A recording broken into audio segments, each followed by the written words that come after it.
ఇప్పుడు నేను చెప్పబోయే కథని సినిమాగా తీస్తే ప్రొడ్యూసర్లకు కోట్ల కలెక్షన్స్ వస్తాయి. అక్కడ జరుగుతున్న అరాచకాలు అందర్నీ భయాందోళనకు గురిచేస్తాయి.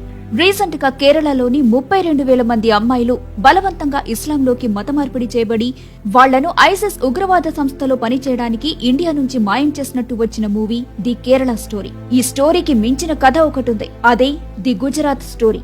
గుజరాత్ లో 2015 నుంచి 2020 మధ్య కాలంలో 41,000 మంది అమ్మాయిలు కనబడకుండా పోయారు. ఇది నేను చెబుతున్న లెక్కలు కాదు, వాట్సాప్ లో వచ్చిన ఫార్వర్డ్ మెసేజెస్ అంతకన్నా కాదు. ఇది స్వయంగా నేషనల్ క్రైమ్ రికార్డ్స్ బ్యూరో చెప్పిన విషయాలు. ది కేరళ స్టోరీ వివాదం వెలుగులోకి వచ్చినప్పుడే ఈ గుజరాత్ చీకటి కోణం కూడా బయటికి వచ్చింది. పదుల వందల సంఖ్యలో కాదు, వేల సంఖ్యలో అక్కడి అమ్మాయిల ఆచూకీ తెలియకుండా పోయింది. అసలు వాళ్లు ఏమయ్యారన్న విషయాన్ని నేషనల్ క్రైమ్ బ్యూరో ప్రశ్నించాక అక్కడి ప్రభుత్వం మేల్కొని ఆరా తీయటం మొదలుపెట్టింది. ఈ విషయాన్ని బయటకు రానివ్వకుండా అడ్డుకుంది. అసలు ఈ గుజరాత్ స్టోరీ వెనుక అసలు నిజాలేంటి, కనబడకుండా పోయిన ఆ అమ్మాయిలు ఏమయ్యారు, ఎందుకు అక్కడి పోలీసులు ఈ విషయాన్ని సీరియస్ గా తీసుకోకుండా వదిలేశారనే అన్ని విషయాలను ఈ వీడియోలో క్లుప్తంగా తెలుసుకుందాం. ప్రధాని మోదీ స్వంత రాష్ట్రం, అనేక ఏళ్లుగా బీజేపీ ఏలుబడిలో ఉన్న రాష్ట్రమైన గుజరాత్ గురించి మోదీతో సహా బీజేపీ నేతలంతా పొగడ్తలతో ముంచెత్తుతారు. గుజరాత్ మోడల్ అని ఆ రాష్ట్రాన్ని ఆకాశానికెత్తుతారు. అక్కడ జరిగిన అభివృద్ధి దేశంలో ఎక్కడా జరగలేదని పొగుడుతుంటారు. అయితే ఆ రాష్ట్రంలో జరుగుతున్న దారుణాలను గురించి మాత్రం ఎవ్వరూ నోరు మెదపరు, తెలియనట్టే నటిస్తారు. గుజరాత్ లో 5 ఏళ్లలో 41,000 మంది మహిళలు అదృశ్యమయ్యారు. నిజం చెప్పాలంటే కిడ్నాప్ అయ్యారు. వాళ్ల గురించి వెతుకులాట లేదు, వాళ్ల ఆచూకీ తెలియదు. ఈ 41,000 లెక్క ఎవరో బీజేపీ శత్రువులు చెప్పిన లెక్క కాదు, స్వయంగా national crime records bureau NCRB చెప్తున్న లెక్కలు. లవ్ జిహాద్ పేరుతో మతం ముసుగులో చేసిన దారుణాలు మనం కేరళలో చూస్తే, గుజరాత్ లో మాత్రం డబ్బుని ఎరగా వేసి అమ్మాయిలను బుట్టలో పడేసి వారిని నమ్మించి తీసుకెళ్లి వేరే దేశంలోనో రాష్ట్రంలోనో వ్యభిచార గృహాలకు కూలీ పనులు చేయడానికి అమ్మేస్తున్నారు. ఇక నిరుపేద కుటుంబాలకు డబ్బు ఆశ చూపించి వారి కుటుంబంలోని అమ్మాయిలను తీసుకుని వెళ్లి వ్యభిచారంలోకి దింపి డబ్బులు సంపాదిస్తున్నారు. ఇదంతా జరగడానికి ప్రధాన కారణం అక్కడి పేదరికం. మా అమ్మాయి కనబడటం లేదు అని పోలీస్ స్టేషన్లో కేసు వేయడానికి వస్తే అక్కడ కూడా వారికి డబ్బుల సమస్య ఎదురవుతుంది. డబ్బులిస్తే కాని ఆ కేసు గురించి పట్టించుకోని పరిస్థితి అక్కడ. మన దేశంలో పోలీసులు మర్డర్ కేసుని, సూసైడ్ కేసు లాంటి వాటిని సీరియస్ గా తీసుకుంటున్నారు తప్ప మిస్సింగ్ కేసులను మాత్రం సీరియస్ గా తీసుకోవటం లేదు.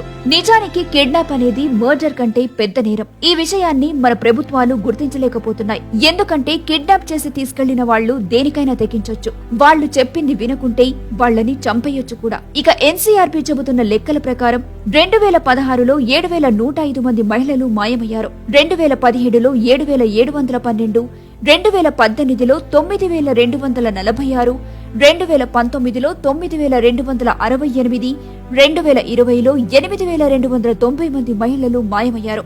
5 ఏళ్లలో గుజరాత్ లోనే తప్పిపోయిన మొత్తం మహిళల సంఖ్య 41,621. ఇలా మాయమైన మహిళలు ఎక్కువ మందిని అక్రమ రవాణా చేసి అమ్మేస్తున్నారు. వీరితో వ్యభిచారం చేయిస్తున్నారు. వినకపోతే హత్యలు కూడా జరుగుతున్నాయి. మిస్సింగ్ కేసును హత్య కేసులా సీరియస్ గా తీసుకోవటం లేదని మాజీ ఐపీఎస్ అధికారి, గుజరాత్ రాష్ట్ర మానవ హక్కుల కమిషన్ సభ్యుడు సుధీర్ సిన్హా కూడా దీనిపై స్పందించినా అక్కడి ప్రభుత్వం మాత్రం ఎలాంటి చర్యలు తీసుకోవడం లేదు. మిస్సింగ్ కేసులను హత్య కేసులతో సమానంగా చూడాలి. ఒక బిడ్డ తప్పిపోతే తల్లిదండ్రులు తమ బిడ్డ కోసం ఏళ్ల తరబడి ఎదురు చూస్తూ ఉంటారు. పోలీసు వ్యవస్థ మామూలుగా ఇలాంటి కేసులను పెద్దగా పట్టించుకోదు.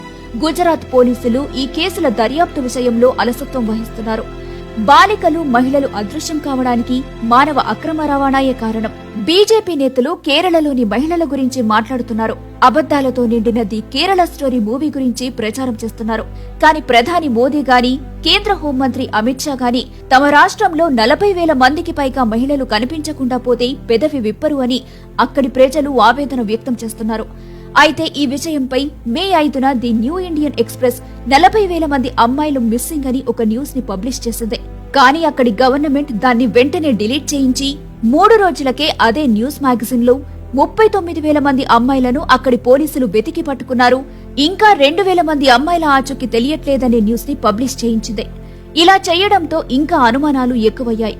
గుజరాత్ లో ఈ ఉమెన్ ట్రాఫికింగ్ ముఠాకి అక్కడి ప్రభుత్వానికి ఏమైనా సంబంధాలున్నాయా అనే అనుమానాలు వ్యక్తమవుతున్నాయి.